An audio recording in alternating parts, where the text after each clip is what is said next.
नमस्कार. आज 28 नोव्हेंबर 2024 वार आहे गुरुवार.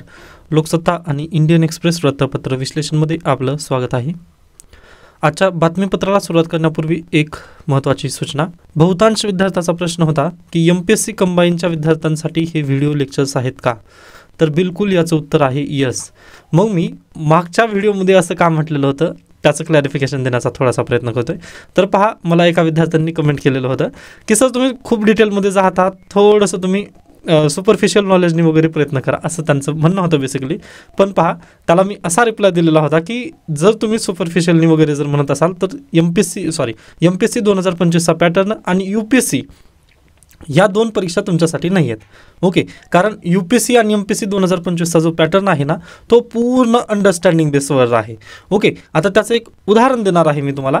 तर अगदीच पहा, आपलं जे इंडियन एक्सप्रेस आहे यामध्येच आज एक आर्टिकल आलेलं आहे. ओके, त्या आर्टिकलमध्ये तुम्हाला अगदी MPSC कंबाईनच्या विद्यार्थ्यांसाठी काय महत्त्वाचं आहे आणि UPSC आणि MPSC 2025च्या विद्यार्थ्यांसाठी काय महत्त्वाचं आहे हे आपण थोडंसं पाहणार आहोत.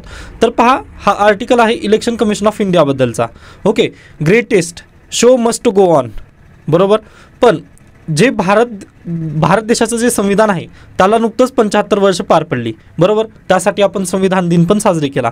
मग याच्यामध्ये आणि सध्याला महाराष्ट्र इलेक्शन ज्यावेळेस झाले त्या दरम्यान पहा, EVM बद्दलचा परत एकदा इश्यू पुढे आला, बरोबर. मग याचनुसार हा आर्टिकल आलेला आहे. Election commission is a success story but there is need for democratic आणि इलेक्टोरल रिफॉर्म. ओके, जे पॉलिटिकल पार्टी आहेत ते सदैव विचारत असतात की यामध्ये रिफॉर्म घेणं गरजेचं आहे, किंवा पहा, अगदी ज्यावेळेस ते हसतात ना त्यावेळेस तर तशा पद्धतीने चर्चा होणारच होणार. ओके, मग त्यानिमित्ताने पहा, हा आर्टिकल आलेला आहे. या आर्टिकलमध्ये आता इलेक्टोरल रिफॉर्म काय घेणं गरजेचे आहेत हा जो प्रश्न आहे ना तो UPSC विचारेल, बरोबर आहे. आणि MPSC कंबाईन परीक्षेला काय विचारलं जाईल पहा, तर आर्टिकल कोणता आहे, इलेक्शन कमिशन ऑफ इंडियाचं आर्टिकल कोणता आहे असा प्रश्न येईल. व इथं देण्यात आलेला आहे पहा, आर्टिकल 324. आय होप समजलेलं असेल. त्यानंतर तुम्ही कालचं व्हिडिओ पहा.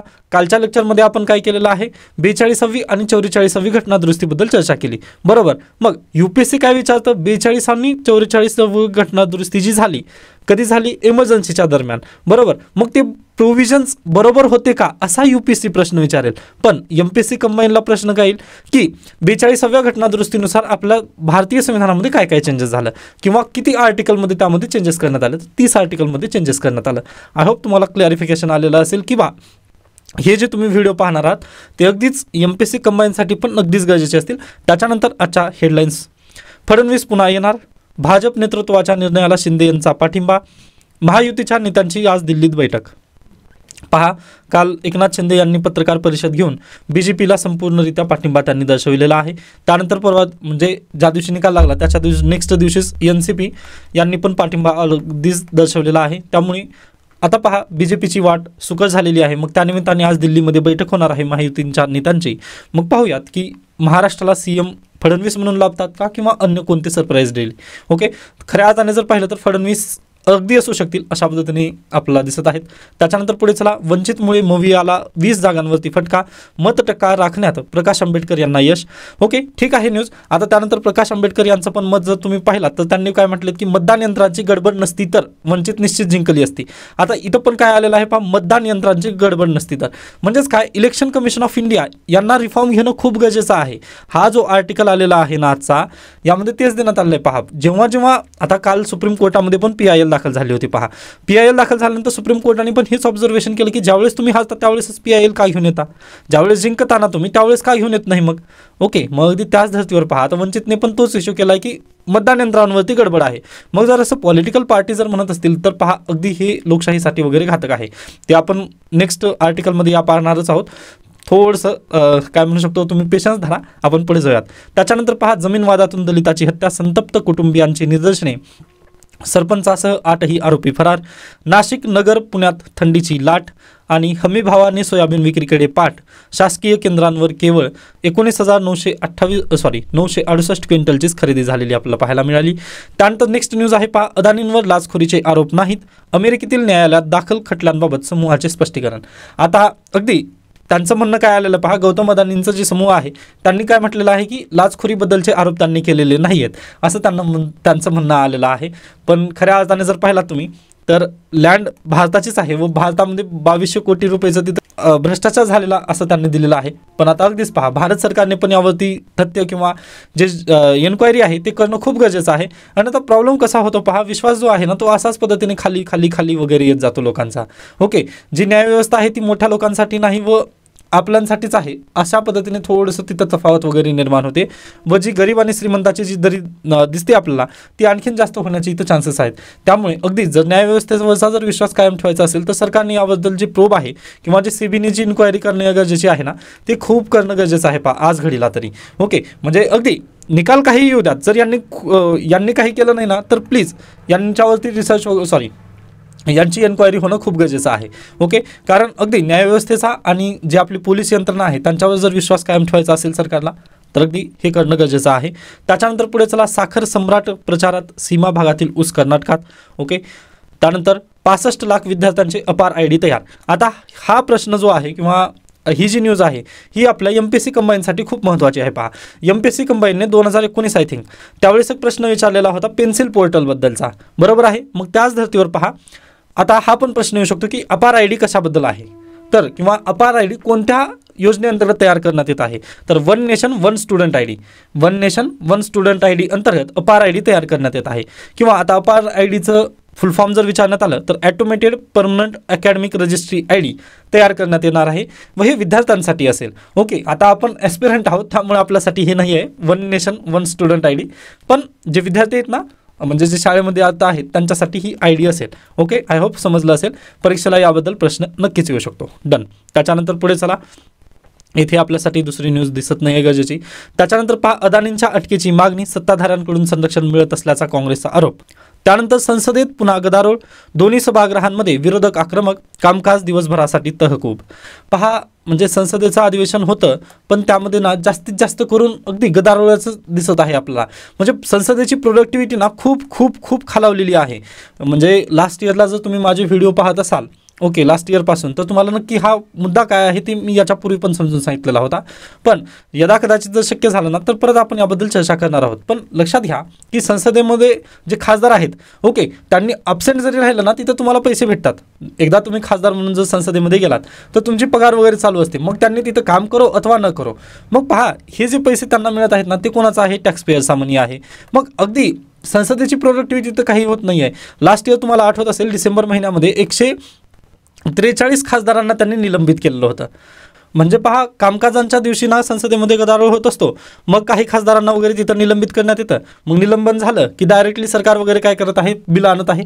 मग ते बिल पुन्हा सुप्रीम कोर्टामध्ये पेंडन्सी वगैरे वाढवत आहेत. मग यामुळे ना पार्लमेंटची प्रोडक्टिव्हिटीच राहिली नाही आहे. काही जे काही करायचं आहे ते सुप्रीम कोर्ट तिथे ॲक्शन घ्यावं लागत आहे सुप्रीम कोर्टला. मग हे नाही आहे ना पार्लमेंट इथं बायपास होत आहे. पार्लमेंट त्याच्यासाठी बनवली होती का आपलं संविधानकर्त्यांनी? तर बिलकुल नाही. मग जे संविधानाचं कर्तव्य होतं ना तिथं संविधानाचं कर्तव्यच राहिलं नाही आहे. पहा आय होप तुम्हाला सर्व पॉईंट वगैरे समजत असतील. जर शक्य झालं ना आपण तो परत एकदा व्हिडिओ बनवण्याचा नक्की प्रयत्न करूयात. जसं आपण काल क्रिमिनलायझेशन ऑफ पॉलिटिक्सबद्दल विस्तृतरित्या चर्चा केली ना तसंच प्रोडक्टिव्हिटी ऑफ पार्लमेंट याबद्दल पण आपल्याला चर्चा करायची आहे. काळजी करू नका. जर तुम्ही UPSC आणि MPSC 2025चे ॲस्पिरंट असाल तर माझ्यासोबत फक्त निगडीत राहा. तुम्हाला म्हणजे एकही मुद्दा मी सोडू देणार नाही. जे काही करंट अफेअर्समध्ये 2025ची जी मेन्स एक्झाम असेल ना त्या दरम्यानचे ओके अगदीच आपण पहा जर म्हणजे जास्त जर विद्यार्थी वगैरे तशा पद्धतीने शक्य झाले ना तुम्ही एकदा कॉन्टॅक्ट करा. म्हणजे आपण परत एकदा बॅच वगैरे तशा पद्धतीने चालू करूयात. आता मागे आपण घेतलेलं आहे UPSC PYQची बॅच वगैरे लास्ट महिन्यामध्ये घेतलेली आहे. ती कंप्लीट झाली आपली UPSC म्हणजे 2025च्या प्रिलिमसाठीची. ओके प्रॉब्लेम कसा आहे आपण म्हणजे थोडंसं काळाच्या पुढे जाण्याचा पण प्रयत्न करावा लागेल. त्यानंतर जर शक्य झालं तर तुम्ही म्हणजे जे विद्यार्थी आन्सर रायटिंग करू इच्छितात किंवा म्हणजे तशा पद्धतीने जर क्लासचं त्यासंबंधी तुम्ही नक्की कॉन्टॅक्ट मला करू शकता. ओके ठीक आहे. सॉरी थोडंसं विशांत झालं. त्यानंतर पुढे येऊयात. आजच्या दिवसाची अगदी महत्त्वपूर्ण किंवा एक अतिशय आनंददायक न्यूज म्हणजे ही आहे. इस्रायल आणि हिजबोलामध्ये युद्धविराम. अमेरिका फ्रान्सच्या मध्यस्थीला यश, जगभरातून स्वागत.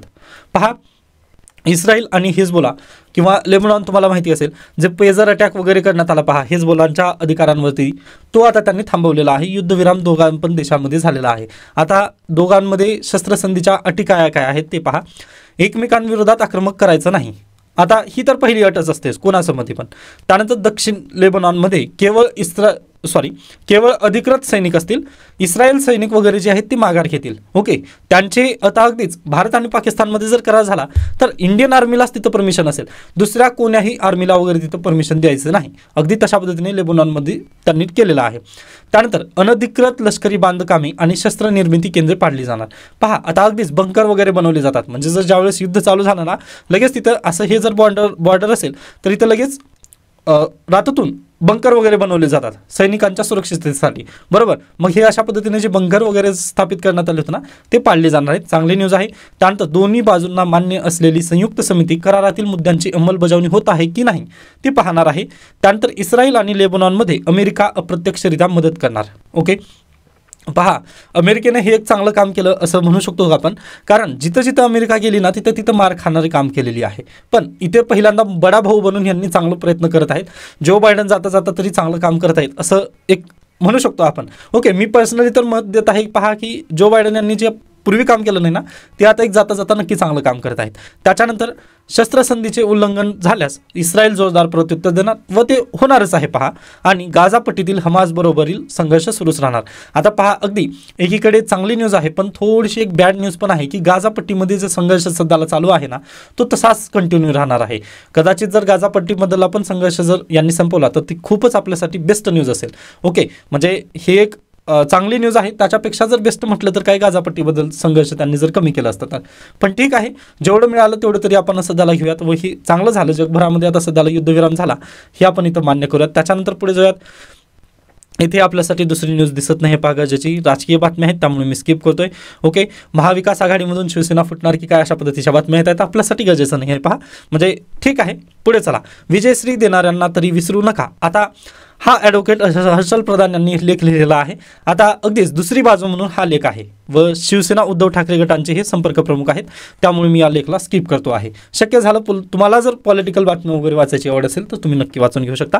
त्याच्यानंतर येतं राष्ट्रपती राजवटीची पार्श्वभूमी.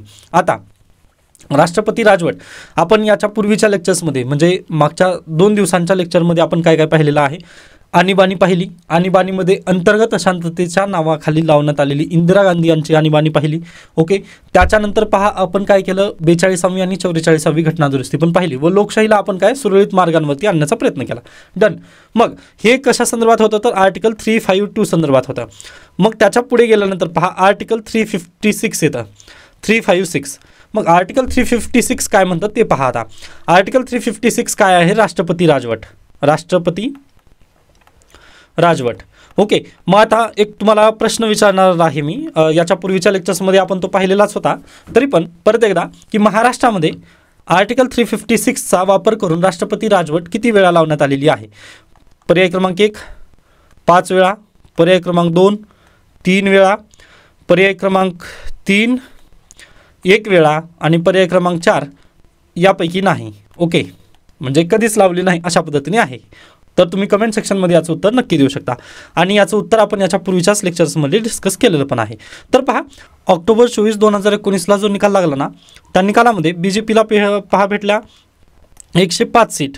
ओके, आणि शिवसेनेला SSNला भेटला 56 सीट्स. ओके, पण झालं काय, इलेक्शन BJP आणि शिवसेना दोघांनी एकत्रितरित्या लढलं होतं, पण ज्यावेळेस निकाल लागला त्यावेळेस शिवसेना बाजूला झाली. आम्हाला मुख्यमंत्री पद पाहिजे या नात्याने त्यांनी बाजूला झाले. मग पहा 56 सीट्स BJPची जी युती होती त्यांच्यासोबतून तुटल्या. मग BJPला एकट्याने सत्ता स्थापना वगैरे करता येते का, फ्लोअर टेस्टला सामोरं जाता येतं का, बिलकुल येत नाही. काय येत नाही तर आपल्याला किती जादुई आकडा काय सांगतो, 146 सीट्स पाहिजे आपल्याला. म्हणजे 144चं काय आहे आपलं बहुमत आहे, म्हणजे 145ला आपलं क्लोज होतं तिथं बहुमत. बरोबर, मग एक सीट एक्स्ट्रा जर धरलं आपण तर 146ला आपलं काय होईल, फ्लोअर टेस्ट आपण पास होतो. मग या कारणाने पहा BJPकडे त्यावेळेस बहुमत नव्हतं. बरोबर आहे. मग त्यांची युती कोणासोबत झाली, शिवसेनेसोबत झाली होती, पण ती शिवसेनेसोबत झालेली जी युती होती ना ती तुटली. मग काही कारणांनिमित्त ती युती तुटल्यानंतर पहा त्यांना फ्लोअर टेस्टला सामोरं जाता आलं नाही. बरोबर, मग BJP कपात झाली.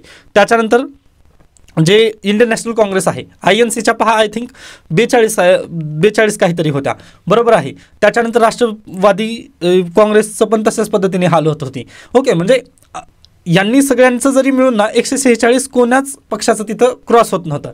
146 ज्या सीट्स आहेत ना आपला फ्लोअर टेस्टला सामोरं जाण्यासाठी, त्या कोण्याही पक्षाकडे किंवा कोण्याही युतीमध्ये वगैरे त्या होत नव्हत्या. बरोबर आहे. मग त्या निमित्ताने अगदीच तेव्हाचे राज्यपाल भगतसिंग कोश्यारी यांनी आपल्या महाराष्ट्र राज्यामध्ये काय लावली, मग आर्टिकल 356चा वापर करत राष्ट्रपती राजवट लावण्याचा त्यांनी प्रस्ताव राष्ट्रपतींना दिला व आपल्या राज्यामध्ये राष्ट्रपती राजवट लावण्यात आली. बरोबर आहे. मग राष्ट्रपती राजवट लावल्यानंतर काय होतं बेसिकली, तर पहा, आपली जी विधानसभा आहे ना, ही विधानसभा बरखास्त केली जाऊ शकते का, तर बिलकुल केली जाऊ शकते. ओके, शक्यते म्हटलं मी, बरखास्त होतेच असं नाही, शक्यते म्हटलं मी. राष्ट्रपतींना जर वाटलं ना तर अगदीच बरखास्त होऊ शकते. विधानसभेचे जे आता निवडून आलेले जे आमदार असतील त्यांनी बरखास्त करून बाजूला करू शकतात.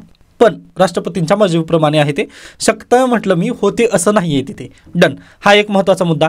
त्यानंतर राष्ट्रपती राजवट लागली 356च्या आर्टिकलनुसार.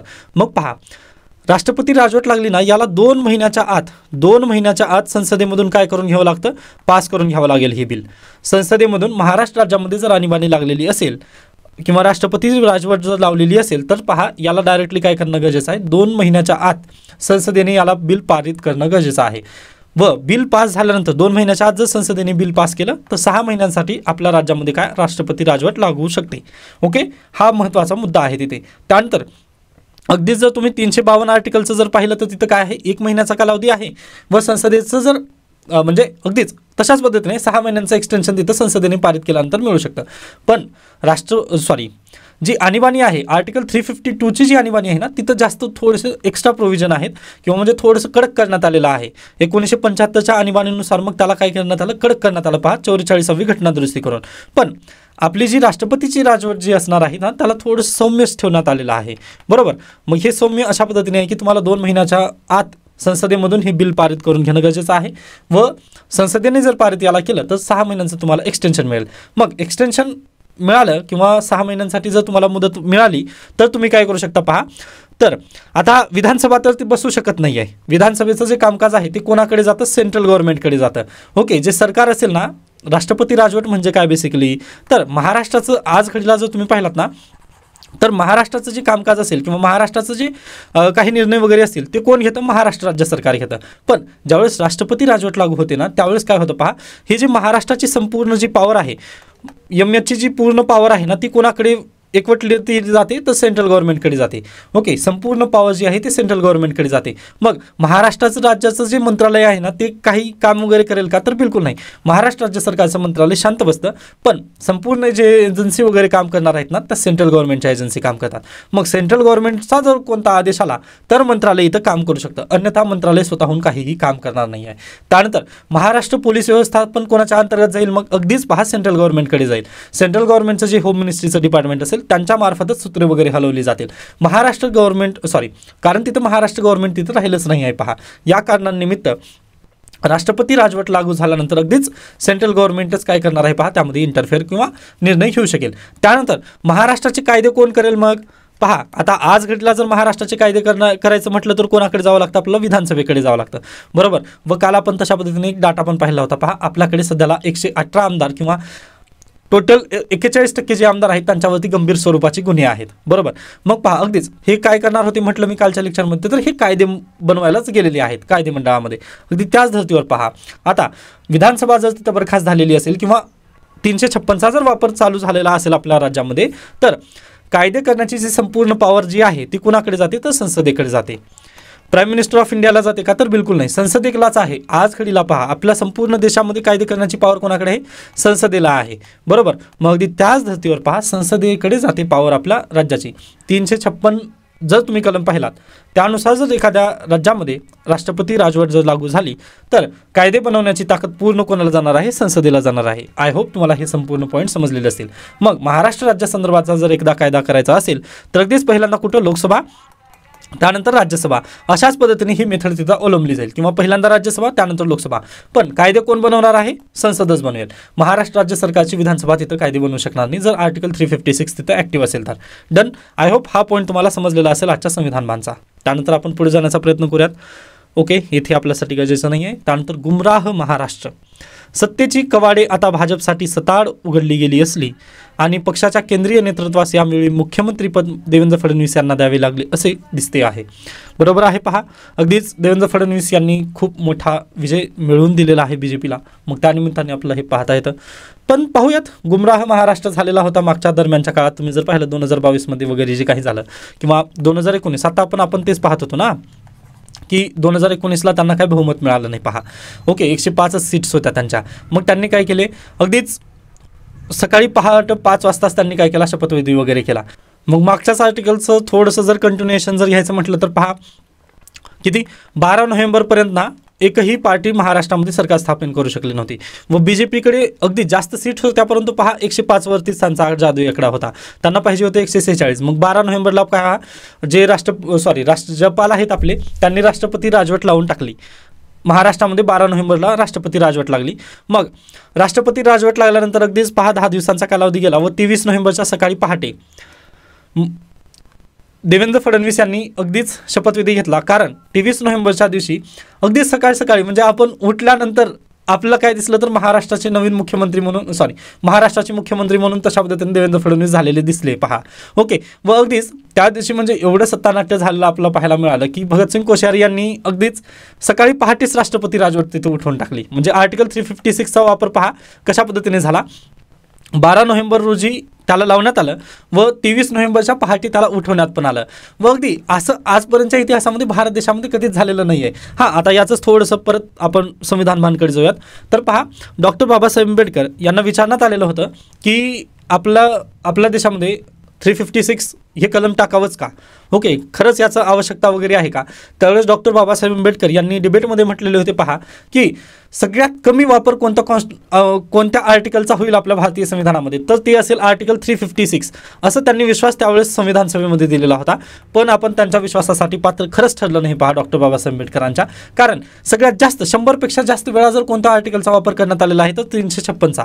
का, तर सत्ता मिळवण्यासाठी हा संपूर्ण वापर झालेला आहे. ओके, जसं याचं उदाहरण मी दिलं नाही तर की 23 नोव्हेंबरच्या सकाळी पहाटे आपण सर्वजण साखर झोपेमध्ये होतो. पहा, ओके, साखर झोपेमध्ये असताना अगदी आमचे त्यावेळेस पेपर चालू होते. त्यावेळेस पेपर चालू असतानाच समजलं की बा मुख्यमंत्री झालेले आहेत आपल्याकडे.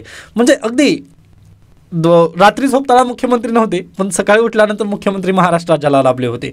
मग अगदीच त्यांचं जे सरकार आहे ते परत फक्त 80 तासच चालू शकलं. अजित पवार उपमुख्यमंत्री झाले होते, देवेंद्र फडणवीस मुख्यमंत्री झाले होते.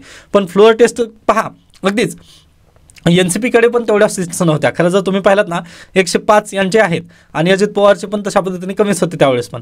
मग अगदी यांचं 146 जो जादुई आकडा आहे तो परत त्यावेळेस कंटिन्यू होऊ शकला नव्हता, म्हणजे पार होऊ शकला नव्हता. मग त्यामुळे त्यांना 80 तासाच्या आत फ्लोअर टेस्टला सामोरं न जाता दोघांनी पण राजीनामा दिला होता. मुख्यमंत्र्यांनी राजीनामा दिला होता, त्यावेळेस मंत्रिमंडळ लगेच कोसळलं होतं. ओके, तर हे अशा पद्धतीने झालेली आपल्या महाराष्ट्र राज्याची थोडीशी कहाणी होती. मग या दरम्यान पहा, अगदीच 2019 मग पुन्हा महाविकास आघाडीचं सरकार आलं. मग महाविकास आघाडीचं सरकार आल्यानंतर 2022 चाललं ते. ओके, मग 2022ला आणखीन एक सत्तानाट्य आपल्या राज्यामध्ये झालं व एकनाथ शिंदे यांनी धुरा सांभाळली राज्याची व आता ते 2024 त्यांनी अगदी यशस्वीरित्या पार पाडलेलं आहे. ओके, तर अगदी जर खऱ्या अर्थाने पाहिलं तर या दरम्यानच्या काळामध्ये गुमराह होऊन गेलो होतो आपण. महाराष्ट्राचं जे सत्तानाट्य वगैरे पाहिलं तर या कारणामध्ये गुमराह झालो होतो आपण, असं यांचं लेखकांचं वगैरे तर म्हणणं आहे.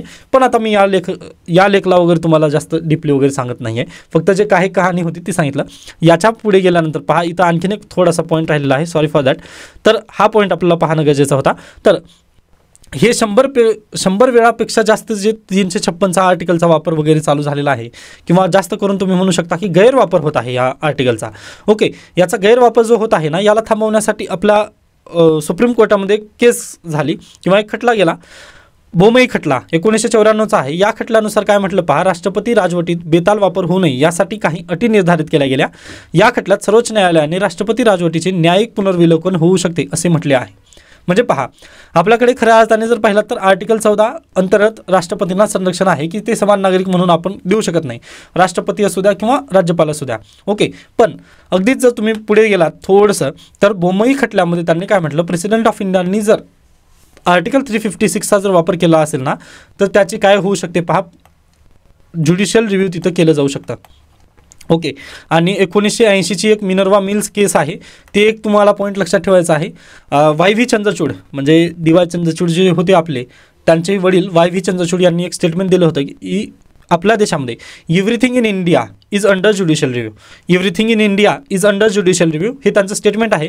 कुठं पण तुम्हाला जर गरज पडली किंवा प्रिलिमला जर प्रश्न विचारण्यात आला की हा पॉईंट ज्युडिशियल रिव्ह्यू अंतर्गत येतो का, तर डोळे झाकून लिहा तुम्ही की ज्युडिशियल रिव्ह्यूमध्ये हा पॉईंट येतो. कारण याच्यापूर्वीच मिनर्वा मिल्स खटल्यामध्ये वाय व्ही चंद्रचूड यांनी म्हटलेलं होतं की everything in India is under judicial review, म्हणजे काहीही घ्या ते ज्युडिशियल रिव्ह्यू अंतर्गत येणार म्हणजे येणारच. आय होप हा पॉईंट समजलेला असेल. त्याच्यानंतर आपण पुढे जाऊयात. आता विजयश्री खेचून नाही तर फरफटत आणली.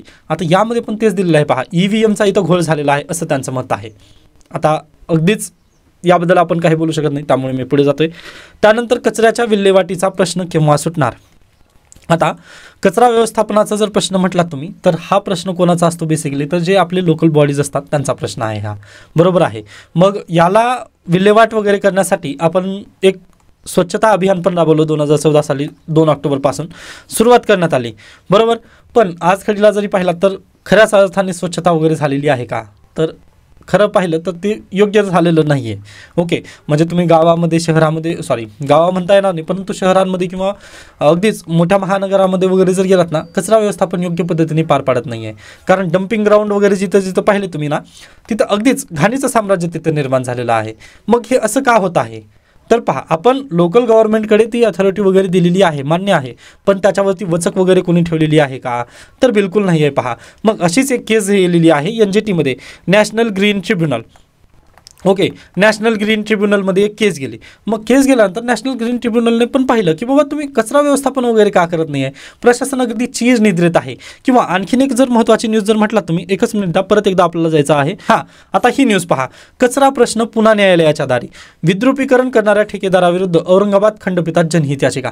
म्हणजे होत आहे काय बेसिकली पहा, NGT पण तेच झालं होतं. मग आता पण हाच प्रश्न आहे की आपण आता जे लोकल बॉडीज वगैरे आहेत ना, त्यांनी कॉन्ट्रॅक्ट देतात, पण ते अगदी योग्य काम वगैरे होतं का, तर त्याच्यावरती कुणी वचकच राहिलं नाही आहे. हा सर्वात महत्त्वाचा प्रश्न आहे तिथे. ओके, कचरा व्यवस्थापन करायचं आहे, मान्य आहे. आपण पण पहा, चॉकलेट खातो व रॅपर काही विद्यार्थी आता डस्टबिनमध्ये टाकतात, पण काही अगदीच रस्त्यावर वगैरे फेकतात. मग ती का होत आहे, तर आपल्याकडे पहा जी व्हॅल्यूज आहे ना, ती व्हॅल्यूज आपण राहिली नाही आहे असं तुम्ही म्हणू शकता. मग व्हॅल्यूज देणं एक गरजेचं आहे. त्याच्यानंतर जे लोकल बॉडीज आहेत ना, त्यांनी स्वतःहून काम करणं गरजेचं आहे. प्रत्येक गोष्टीला जर तुम्ही न्यायालयात जर खेचत असाल तर मग हे योग्य नाही आहे.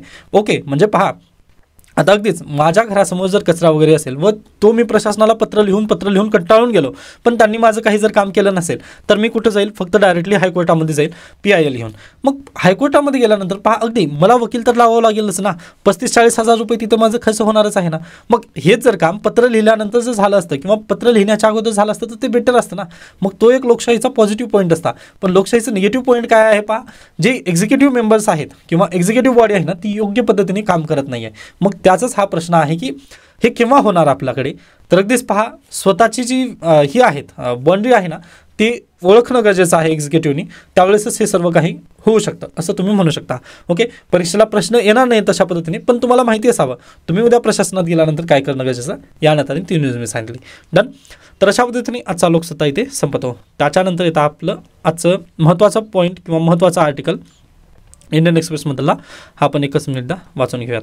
तर पहा, आता काही विद्यार्थ्यांच्या शंका आहेत की ॲन्सर रायटिंग कधीपासून करायची आणि ॲन्सर रायटिंग कशा पद्धतीने करायची. ओके, तर पहा, Day 1 पासून प्लीज तुम्ही ॲन्सर रायटिंग कोणीही करू नकात. माझा एक सल्ला असेल तुम्हाला. ओके, Day 1 पासून तुम्ही ॲन्सर रायटिंग करू नकात, कारण तुमचं कंटेंट वगैरे त्यामध्ये दिसणारच नाही आहे. ओके, तर कधी करायची मग ॲन्सर रायटिंग, तर कंटेंट तुमचं ज्यावेळेस बिल्डअप होईल ना त्या पद्धतीने त्याच्यानंतर करा. आणि ॲन्सर रायटिंगचं एक बेस्ट उदाहरण जर म्हटलं तर आजच्या लेखमध्ये तुम्हाला मिळून जाईल. पहा, परीक्षेला जर प्रश्न आला, UPSC असू द्या किंवा MPSC असू द्या, त्यामध्ये जर आलं की इलेक्टोरल रिफॉर्म होणं का गरजेचं आहे आपल्या देशामध्ये. ओके, आता अगदीच पहा, डायरेक्टली स्टेटमेंट देता येणार नाही आपल्याला, पण जे भारतीय निवडणूक आहे त्याची सगळी जगभरामध्ये प्रशंसा होत असताना देखील याच्यामध्ये काही रिफॉर्म करणं गरजेचं आहे का, असा जर प्रश्न विचारण्यात आला ना, तर तुम्हाला हा आर्टिकलचं अगदी जशाच्या तसं उतरून काढलात ना, अगदी तुम्हाला पहा चांगले मार्क पडतील याची मी शाश्वती देतो. तर प्लीज एक एक पॉईंट आपण समजून घेण्याचा प्रयत्न करूयात. पहा, आपलं भारत देशाचं संविधानासाठी जर तुम्ही पाहिलात तर जे कॉन्स्टिट्युएंट असेंब्ली बसली होती त्यांनी 2 वर्ष 11 महिने 17 दिवस, आता 18 दिवस आहे पण इथं 17 दिवस दिलेला आहे त्यांनी, 2 वर्ष 11 महिने 17 दिवस यांनी तिथं अथक परिश्रम घेऊन आपलं भारतीय संविधान तिथं पुढे आलं किंवा उदयास आलं असं तुम्ही म्हणू शकता व त्याची अंमलबजावणी 26 जानेवारी 1950 पासून चालू झाली. बरोबर. मग 26 जानेवारी 1950 पासून अंमलबजावणी त्याची चालू होण्याच्या पूर्वीच या भारतीय संविधानामध्ये 7635 अमेंडमेंट सुचवल्या गेल्या होत्या ड्राफ्ट कॉन्स्टिट्यूशनमध्ये व त्याच्याच रूपाने 26 जानेवारी 1950 रोजी 395 आर्टिकल्स असलेलं भारतीय संविधान आपण आत्मसात केलं. या 395 आर्टिकल्सपैकी पहा, जे 16 आर्टिकल्स आहेत ना ते संबंधित आहेत निवडणूक आयोग. निवडणूक आयोगासंदर्भात 16 आर्टिकल्स आपल्या भारतीय संविधानात टाकण्यात आले. बरोबर. व आर्टिकल्स टाकल्यानंतर अगदीच 25 जानेवारी 1950 रोजी निवडणूक आयोग स्थापन झाला आपल्या देशाचं. ओके. आता पहा, यांनी इंट्रोडक्शन किती भारी पद्धतीने केलेलं आहे. ओके. अगदी अशाच पद्धतीने तुम्हाला इंट्रोडक्शन असणं गरजेचं आहे.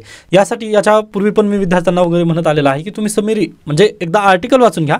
मग याच्यामध्ये तुम्हाला काय समजलं ना त्याचं तुम्ही स्वतःच्या अक्षरामध्ये वगैरे लिहा. आन्सर रायटिंग करण्याची ही एक बेस्ट पद्धत आहे. ओके. म्हणजे तुमचं पहा, एक तर अगदीच जी रायटिंग प्रॅक्टिस आहे तुमची म्हणजे स्पीडने लिहावं लागतं.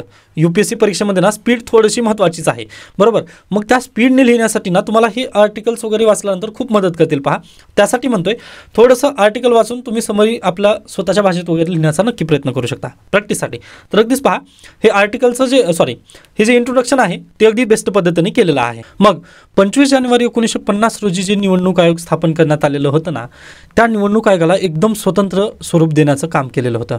स्वतंत्र स्वरूप मिळावं याचा प्रयत्न झाला होता पहा भारतीय संविधानानुसार. मग तो स्वतंत्र स्वरूप कशा पद्धतीने आहे ते थोडंसं पहा. तर आर्टिकल 329 आपल्या भारतीय संविधानामधील कलम 329 नुसार काय म्हटलं पहा की निवडणूक आयोग आता जर एखाद्या राज्यामध्ये किंवा देशामध्ये जर निवडणूक राबवत असेल ना तर त्यामध्ये इवन ज्युडिशियरी पण इंटरफिअर करू शकत नाही. इवन ज्युडिशियरी म्हणजे सुप्रीम कोर्ट किंवा हायकोर्ट ज्यावेळेस निवडणुका चालू असतात पहा त्यावेळेस आदेश देता येत नाही की बा तू असाच घे तसाच घे वगैरे हे करता येणार नाही. इंडिपेंडन्स एवढं देण्यात आलं इलेक्शन कमिशन ऑफ इंडियाला की बस त्यांना इंटरफेअर करायचा अधिकारच नाही आहे. पहा, आता अगदीच लोकसभा निवडणुकीच्या वेळेस पण सुप्रीम कोर्टाने इंटरफेअर केलं का? आता पहा, इलेक्टोरल बॉन्डचा इश्यू तिथं निर्माण झालेला होता तरी पण इलेक्शन कमिशन ऑफ इंडियामध्ये त्यांनी इंटरफेअर केलं नाही. त्याच्यानंतर आणखीन एक जर तुम्ही मुद्दा पाहिलात तर आता सध्याला नुकतं जे निवडणुका झाल्या त्याबद्दलचं बोलतोय मी. तर पहा, याचं बेस्ट उदाहरण जर सांगायचं म्हटलं तर पहा, आपल्याकडे नुकतंच नोव्हेंबर महिन्यामध्ये इलेक्शन झाले. आपलं महाराष्ट्राचं इलेक्शन कधी 20 तारखेला झालं व झारखंडचं फेज 2चं इलेक्शन 20 तारखेला होतं. तसेच 13 तारखेला अगदी झारखंडचं पहिल्या फेजचं तिथे इलेक्शन होतं. बरोबर आहे. मग झारखंडचं 13 तारखेचं जे इलेक्शन होतं ना त्या दरम्यानच बायपोलचं पण तिथे इलेक्शन झालं. जिथले MPs वगैरे सीट रिक्त झाले होते ना त्यांचं पण इलेक्शन झालं. मग काय होतं पहा, प्रशांत किशोर यांची जी पार्टी आहे त्यांनी काय म्हटले आणि यासोबतच पहा आणखीन एक महत्त्वाचा मुद्दा म्हणजे 16 तारखेला वायनाडचं बाय इलेक्शन प्रियंका गांधी यांनी जिथं उभा राहिले होता पहा वायनाड येथे वायनाड कॉन्स्टिट्युएन्सीचं इलेक्शन 16 तारखेला होता 16 नोव्हेंबरला आणि झारखंडमधील कॉन्स्टिट्युएन्सीचं इलेक्शन होतं 13 तारखेला. मग प्रशांत किशोरी यांची जी पार्टी आहे यांनी काय म्हटले जाऊन सुप्रीम कोर्टाला की बा आमचं तिथं तयारी झाली नाही आहे. 13 तारखेचं जे इलेक्शन आहे ना तुम्ही 16 तारखेला घ्या ना. ओके. तशा पद्धतीने निर्देश द्या इलेक्शन कमिशन ऑफ इंडियाला की 13 तारखेचं इलेक्शन घेऊ नका तर 16 तारखेला घ्या कारण आमची तिथं तयारी झाली नाही आहे त्यामुळे तुम्ही थोडंसं पुढे ढकला इलेक्शन. मग सुप्रीम कोर्टाने त्यामध्ये इंटरफेअर केलं का? तर बिलकुल नाही. सुप्रीम कोर्टाने उलट प्रशांत किशोर यांना फटकार लावली व त्यांना वापस पाठवलं घरी. मग त्याच धर्तीवर पहा कसं काय त्यांनी केलं ते. तर भारतीय निवडणूक आयोगाला 329 नुसार काय आहे पॉवर आहे आणि त्या पॉवरनुसार कोणीही त्यांच्यामध्ये इंटरफेअर करू शकत नाहीत. आता पहा इथं ज्युडिशियरी इंटरफेअर करू शकत नाही म्हटल्यानंतर जे एक्झिक्युटिव्ह बॉडी आहे ते तर इंटरफेअर म्हणजे दूरच राहिले. ते एक्झिक्युटिव्हला तर काही बोलताच येणार नाही कारण सुप्रीम कोर्टाला त्यांनी अडवत आहेत. तर अगदीच पहा एवढं त्यांना काय दिलेलं आहे स्वातंत्र्य दिलेलं आहे. आय होप भारतीय निवडणूक आयोगाचं स्वातंत्र्य तुम्हाला समजलेलं असेल. डन. त्याच्यानंतर पहा डॉक्टर बाबासाहेब आंबेडकर यांना विचारण्यात आलं की आपण जे भारतीय निवडणूक आयोग आहे यांना जे विधानसभेचं जे इलेक्शन आहे आता अगदीच तुमच्यासमोर पण मी प्रश्न ठेवतोय परत आपण चर्चेला येऊयात. तर जे विधानसभेची जी निवडणुका झाल्या आता सध्याला जी विधानसभेची निवडणूक झाली ना ती इलेक्शन कोणी कंडक्ट केलं? राज्य निवडणूक आयोगाने कंडक्ट केलं की भारतीय निवडणूक आयोगाने? पहा प्रश्न मी परत एकदा कन्सिडर करतो तुम्हाला. तर जे सध्याचे विधानसभा इलेक्शन झाले ना, विधानसभेचं जे तुम्ही मतदान केलात ते भारतीय निवडणूक आयोगाने कन्सिडर केलं की आपल्या राज्य निवडणूक आयोगाने? तर अगदीच पहा, भारतीय निवडणूक आयोग, इलेक्शन कमिशन ऑफ इंडिया यांनी ते निवडणूक कन्सिडर केल्या, किंवा म्हणजे आपल्या आपल्या महाराष्ट्रामधल्या ज्या निवडणुका आहेत त्या कोणी घडवून आणल्या? तर अगदीच भारतीय निवडणूक आयोगाने. मग असं का केलं? तर बाबासाहेब आंबेडकर यांनी त्यांना अगदी चांगल्या पद्धतीने उत्तर दिलं. पहा की आपल्या भारत देशाचं स्ट्रक्चर कसं आहे, फेडरल स्ट्रक्चर आहे. हा एक पॉईंट आहे. म्हणजे अगदी फेडरल असल्याचा आपण जाणीव करून देतो की बाबा आपण काय आहोत, फेडरल आहोत. सेंट्रल आणि स्टेट दोघं एकत्र मिळून काम करण्याचं एक स्पिरिट आहे आपल्या देशामध्ये. त्यासाठी हा एक महत्त्वाचा मुद्दा. त्याच्यानंतर अगदीच पुढे जाऊन बाबासाहेब आंबेडकर यांनी काय म्हटले पहा की अगदी जर आपण राज्य निवडणूक आयोगाकडून जर हे आमदारकीची जर निवडणूक जर घडवून आणत असलो तर काय होणार आहे, तिथे लोकल बॉडीचं इंटरफेअर तिथं जास्त वाढेल. ओके, म्हणजेच काय, अगदी पहा एखाद्याचा चाचा असेल, एखाद्याचा भतीजा वगैरे राज्यातल्या निवडणूक आयोगामध्ये निघतो. मग तिथे काय होईल पहा, जास्त इंटरफेअर वगैरे जर झालं तर तिथं भ्रष्टाचार होऊ शकतो.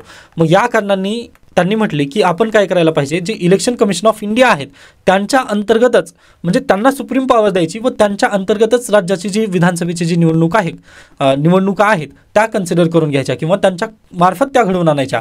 मग ही पॉवर कोणाला दिलेली आहे? इलेक्शन कमिशन ऑफ इंडियाला दिलेली आहे. मग तुमच्यासमोर प्रश्न पडेल की राज्य निवडणूक आयोगाचं काय काम असतं, मग ते काय बिनकामी आहेत का? मग तर बिलकुल नाही. पहा, राज्य निवडणूक आयोगाची जी पॉवर आहे ना ती कुठून आलेली आहे? पंचायत राजमधून आलेली आहे. ओके, पंचायत राजचे जे इलेक्शन असतील ना ते कोण करून आणतं? तर राज्य निवडणूक आयोग करून आणतं.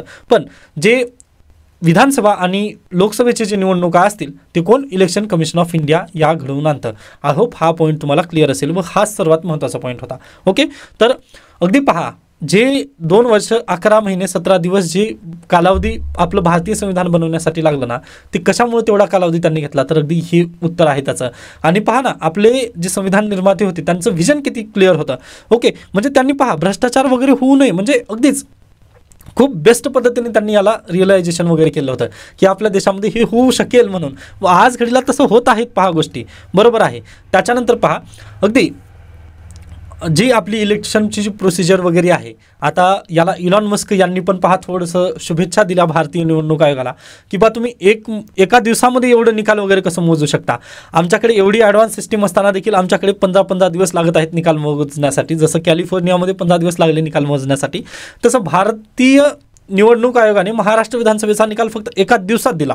ओके, मग यासाठी इलॉन मस्कनी पण शुभेच्छा दिल्या व खरंच आपल्या भारतीय निवडणूक आयोगाचं ते कौतुकच आहे. बरोबर. मग याला पहा US सेनेटरी हिलरी क्लिंटन यांनी पण अगदीच गोल्ड स्टँडर्ड असं शब्दामध्ये आपल्या भारतीय निवडणूक आयोगाचं कौतुक केलेलं आहे. त्यानंतर द न्यूयॉर्क टाइम्सने काय म्हटलेलं पहा, the greatest show on the earth, म्हणजेच काय भारतीय निवडणूक आयोग. ओके, म्हणजे मतदान ज्या वेळेस घेताना the greatest show on the earth भारतातलं, म्हणजे अशा पद्धतीने कौतुकास्पद हे आपलं भारतीय निवडणूक आयोग आहे. बरोबर. पण पहा आता याच्या पुढे गेल्यानंतर आता अशा पद्धतीने काय करण्यात आलेलं आहे पहा, याचं इंट्रोडक्शन झालं. हे जे इथपर्यंत होतं ना ते इंट्रोडक्शन आहे आता यांचे. मग आता इथून बॉडी तयार होते. ओके, पहा इलेक्शन कमिशन ऑफ इंडिया हे चांगलं आहे असं मी पहिलं प्रश्नामध्ये पण तुम्हाला सांगितलं होतं. वाटल्यास तुम्ही रिव्हर्स करून व्हिडिओमध्ये पहा तुम्ही की मी प्रश्न काय दिलेला होता तुम्हाला पहिल्यांदा. मग अगदी आपण इंट्रोडक्शन वगैरे चांगल्या पद्धतीने केलं की भारतीय निवडणूक आयोग एकदम बेस्ट आहे, जगात एक नंबर म्हणजे कोण? आपलं निवडणूक आयोग. मग आता याच्या पुढे गेल्यानंतर याच्यामध्ये रिफॉर्म करणं का गरजेचं आहे ते पहा. तर however well conducted election do not necessary mean a great democracy. म्हणजे पहा, फक्त इलेक्शन चांगल्या पद्धतीने झाले म्हणजेच चांगली डेमोक्रेसी त्या देशामध्ये आहे असं होत नाही. म्हणजे चांगले इलेक्शन घडवून आणले की चांगली लोकशाही तिथं आहे असं होत नाही. का होत नाही? तर पहा, many world democracy indexes have described India is a flawed democracy. Basically इथं लेखकांना म्हणायचं काय पहा की आपल्या देशासंदर्भात जे वर्ल्डमधील जगातील जे इंडेक्सेस येतात ना त्यानुसार आपल्याला दिसतं की आपल्या देशाची लोकशाही एक ढोंगी प्रकारची लोकशाही आहे. आता म्हणजे यांनी खूप मोठा शब्द वापरलेला आहे इथं, पण अगदी जे इंडेक्सेस जर पाहिलात तुम्ही तर ढोंगी प्रकारची आपली लोकशाही आहे असं इथं बेसिकली त्यांना दाखवायचं आहे. कारण अगदी आपण इलेक्शन चांगल्या पद्धतीने करतो, परंतु खरंच आपल्या देशात लोकशाही आज नांदत आहे का? तर त्याला एक प्रश्नचिन्ह इथं लावण्याचा प्रयत्न केला गेला आहे. जसं की पहा, what is holding we back? तर several factors including illiteracy, poor gender participation, corruption, attacking on civil liberties on the country's political culture. These points need urgent democratic electoral reforms. Okay, म्हणजे तुम्ही जर पाहिलात तर अगदी क्रिमिनलायझेशन ऑफ पॉलिटिक्स झालेलं आहे. त्यानंतर जेंडर गॅप. ओके, त्यानंतर पहा करप्शन आहे, अटॅक ऑन सिव्हिल लिबर्टीज, अगदी म्हणजे आता ह्याला जर मराठीमध्ये जर सांगायचं जर म्हटलं, म्हणजे काही विद्यार्थ्यांना समजत असेल इंग्लिशमध्ये, मग काही जर समजत नसेल तर पहा, आपली जी मीडिया आहे, मीडियामध्ये अगदी जे चांगल्या पद्धतीने पत्रकार काम करत असतात पहा, त्यांच्यावरती डेली अटॅक वगैरे केलं जातं. ओके, त्यानंतर जे दुसरी स्वतःला लिबरल समजणारे वगैरे जे काही नेते वगैरे मंडळी असतात, त्यांना पण थोडंसं, आता अगदीच तुम्ही जर पाहिलात ना, आपल्या नागपूरमध्ये वगैरे पूर्वी सभा झालेल्या होत्या किंवा संविधान बचाव आंदोलन वगैरे तसं, मग त्यामध्ये पहा जे वक्ते वगैरे पुढे वक्ते वगैरे बोलण्यासाठी आले ना, जसं की योगेंद्र यादव यांच्यावरती हल्ला झालेला होता नागपूर, आय थिंक, बरोबर. मग हे का होत आहे, तर एकीकडे आपण डेमोक्रेसी म्हणतो ना, डेमोक्रेसीमध्ये लोकशाहीला सगळ्या लोकांना तिथं जनतेला मान आहे, परंतु तिथं आपण मान वगैरे देत आहोत का, तर बिलकुल देत नाही आहे. पहा, त्यांना बोलूच देत नाही आहे आपण. ओके, दुसऱ्याचं पण मत ऐकून घेणं ही लोकशाही आहे ना आपली, पण अगदी तिथं होत नाही आहे. त्यानंतर भ्रष्टाचार एवढा वाढला की बस. आता अगदीच अदानी यांचं मी उदाहरण दिलं ना, तिथं पहा, अदानी यांनी काय म्हणत आहेत की आम्ही कोणताही भ्रष्टाचार वगैरे केला नाही. मग होऊन जाऊ द्या ना, एकदा काय प्रॉब्लेम आहे त्यामध्ये, एकदा आपल्याला एन्क्वायरी तर करायची आहे ना, मग एन्क्वायरीमध्ये समोर येईलच ना, मग हे विपक्ष पण शांत बसेल ना, पण नाही तसं करायचं. मग ह्या ज्या गोष्टी आहेत ना, ही ढोंगी पद्धतीची आपली लोकशाही आहे असं दर्शवण्याचा तिथं बेसिकली प्रयत्न केला गेलेला आहे. त्यानंतर अगदीच याच्या पुढे गेल्यानंतर पहा की जे जेंडर पार्टिसिपेशन आहे ना, ते पण खूप लो आहे. जसं की आपल्या अगदी तुम्ही जर पाहिलात कॉन्स्टिट्युएंट असेंब्लीमध्ये पण महिलांचं तिथं प्रतिनिधित्व होतं, पण भारतीय संविधानकर्त्यांना काय वाटलं पहा, त्यांनी म्हटले की आज घडीला अगदी महिलांचा आपण पण सहभाग करून घेतलेला आहे, पण जे येणारी लोकशाही असेल किंवा येणारे जे सदस्य असतील ना, त्याच्यामध्ये पण महिलांना सहभाग तिथं जास्त करून घेतील. पण महाराष्ट्र राज्याचं जर उदाहरण घेतलं तुम्ही, तर महाराष्ट्रामध्ये किती आजपर्यंत महिला मुख्यमंत्री झालेत, एक पण नाही. ओके, मग हेच आहे ना फ्लॉट डेमोक्रेसी. महिलांना तिथं तुम्ही प्राधान्य देत आहात का, तर बिलकुल देत नाही आहे. आता आज घडीला आपल्या इलेक्शनचा तुम्ही चार्ट काढून पहा, इलेक्शनच्या चार्टमध्ये ज्या महिला पुढे आलेल्या आहेत त्या पण फक्त कोणत्या घरामधून, तर अगदीच नेपोटिझम असलेलेच पुढे आलेल्या आहेत महिला. पण अगदीच तळागाळातील महिला पुढे आलेली आहे का, तर होऊ शकत नाही. पहा, ते नेतृत्व देऊ शकत नाही आपण.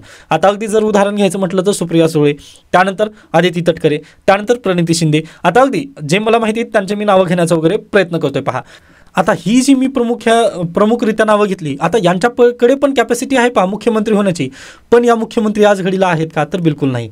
किंवा ह्या होऊ शकत आहेत का, तर बिलकुल होऊ शकत नाही, कारण तशा पद्धतीने त्यांना होल्डिंग बॅक करतं.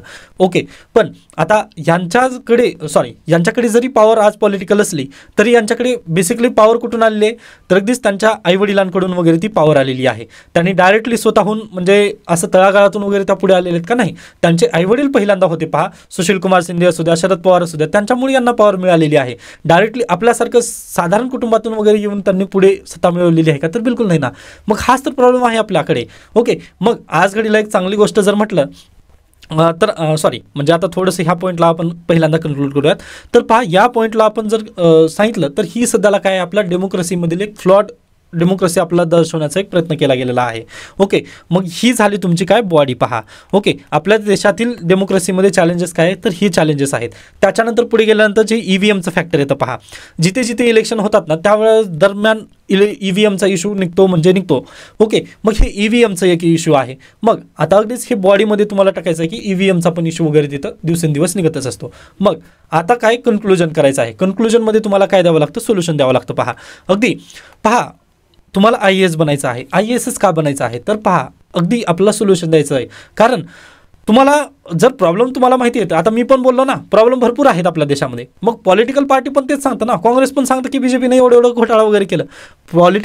जर तुम्ही पॉलिटिक्समध्ये वगैरे जात असाल ना, तर तुम्हाला प्रॉब्लेम भरपूर सांगता येतात, पण त्याचं सोल्युशन कोण देतं, तर सोल्युशन फक्त एकच व्यक्ती देतो, तो असतो IAS. त्यालाच बनवायची असते पॉलिसी. तुम्हाला काय बनायचं आहे,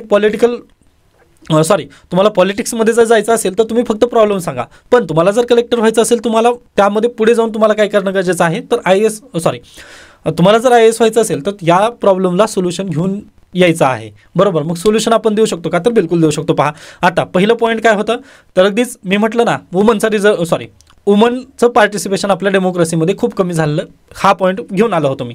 बरोबर, मग यासाठी भारत सरकारने काय केलं, 106वी घटना दुरुस्ती केली ना नुकतेच.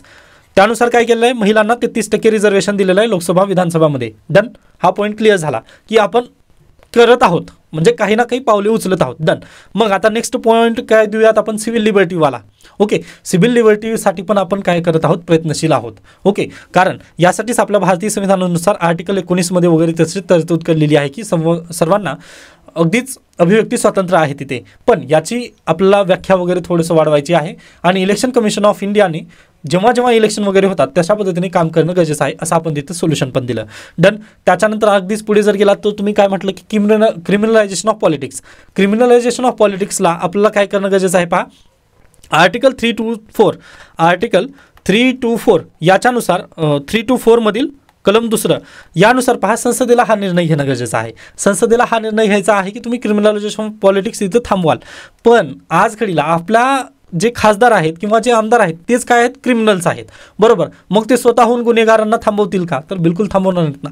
हाच तर एक महत्त्वाचा इश्यू आहे. मग याला पण थोडंसं प्रयत्न करणं गरजेचं आहे, जनतेतून प्रयत्न येणं गरजेचं आहे की पहा क्रिमिनल्सला आम्ही कुठं संसदेत पाठवणार नाही किंवा विधानसभेत पाठवणार नाही. मग त्यावेळेस हा जनतेतून येणारा पाठिंबा असेल. ओके, जनतांनी जर क्रिमिनल्सला जर तशा पद्धतीने पाठवली नाही, म्हणजे जनतेने पहा निवडून जर दिलंच नाही, जे गुन्हेगारी स्वरूपाचे आमदार किंवा खासदार आहेत ना त्यांना जर जनतेने निवडून दिलं नाही, मग ते काय करतील, म्हणजे एकदम चांगली छवी असणाऱ्यांना जर आपण निवडून दिलो तर ते काय करतील, जाऊन तिथं संसदेमध्ये आणि विधानसभेमध्ये कायदा करतील की आम्ही आतापासून कुणालाही जे क्रिमिनल्स माइंडेड वगैरे असतील त्यांना आम्ही येऊ देणार नाही. मग आपली पहा संसद किती भारी पद्धतीने स्वच्छ वगैरे होईल. आय होप तुम्हाला समजलेलं असेल. मग यासाठी कोणाचा पाठिंबा असणं गरजेचं आहे, जनता. ओके. त्याच्यानंतर इलिटरसी आपल्याकडे कमी आहे, बरोबर. म्हणजे अगदीच लढला नाहीस तरी चालेल पण विकला जाऊ नकोस. मग ते कशामुळे ठेवावं लागलं आपल्याला, जे जे शिक्षित व्यक्ती आहेत त्यांनी हे स्टेटस ठेवलं. का ठेवलं, कारण जी गरीब जनता आहे आपली किंवा जी अशिक्षित जनता आहे ना त्यांना आपल्याला सांगावं लागतं. मग त्यासाठी काय करणं गरजेचं आहे, बाबासाहेब आंबेडकरांना आठवा. त्यांनी काय म्हटलं होते, शिका, संघटित व्हा आणि संघर्ष करा. मग अगदी तशाच पद्धतीने पहा शिक्षण हे खूप मस्त आहे. ओके. त्यामुळे जेवढं होईल तेवढं शिक्षणावरती प्राधान्य देणं गरजेचं आहे. हे एक सोल्युशन झालं. त्याच्यानंतर आणखीन जर ईव्हीएमचं जर सोल्युशन द्यायचं म्हटलं तर इलेक्शन कमिशन ऑफ इंडियाने काय करणं गरजेचं आहे पहा, रिफॉर्म घेऊन त्यांनी करून दाखवा. हॅकिंग म्हणत आहेत ना विपक्षवाले की ईव्हीएममध्ये हॅकिंग वगैरे होते, तर करूनच दाखवा तुम्ही, आम्ही पण बसलेलो आहोत. अशा पद्धतीने त्यांनी हॅकथॉन वगैरे तिथं राबवणं गरजेचं आहे. ज्या ज्या युनिव्हर्सिटीज वगैरे आहेत ना तिथं हॅकथॉन वगैरे राबवणं गरजेचं आहे. ओके. जर अशा पद्धतीने त्यांनी जर कन्सिडर केलं तर कदाचित आपली जी डेमोक्रेसी आहे, म्हणजे आपल्या जे इलेक्टोरल रिफॉर्मवरती जे चॅलेंजेस वगैरे येत असतात किंवा आपली जी ढोंगी लोकशाही जे म्हणतात ना त्याला आपण कदाचित हा जो डाग लावण्याचा प्रयत्न केला जातो तो पुसू शकतो, असं तुम्ही कन्क्लुजन तिथं देऊ शकता. त्याच्यानंतर आणखीन बॉडीमध्ये काही पॉईंट राहिलेले आहेत पहा सांगायचे. मी सहज डायरेक्टली ते बोलण्याचा प्रयत्न केला तर इथे काही पॉईंट दिलेले आहेत. म्हणजे जी केस स्टडी बेस्ट आन्सर कसा असावं तर इथं पहा केसची नावं दिलेली आहेत. Democracy can not survive without fair election.